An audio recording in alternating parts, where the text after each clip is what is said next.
Баршаңызға сәлем.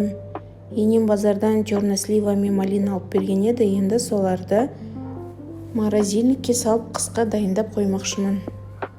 Жалпы черный сливаны бірінші рет жеп көруім. Дәмі қышқылдау екен. Жүйріктігім сол қышқыл дәмге болып жүргендіктен біразын байқамай жеп қойыппын. Қалғанын осылай пакеттерге бөліп шықтым.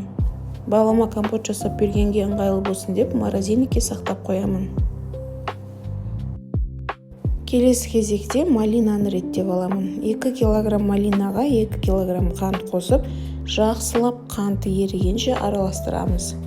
Қыста біз негізі осы малина варенесін ғана жейміз. Тұмауратып қалған кезде шаймен ішкенге осы малина варенесі керемет қой. Сол себепті малина арзан болып тұрған кезде алып, қысқа сақтап қояйын дедім. Бұрын кішкентай кезімде есімде қалғаны, варенье жасағанда оны газға қойып, қайнатып, сосын банкілерге құйып сақтайтын еді. Ал қазір малинаға осылай қантты қосып, морозильниктерде сақтай береді.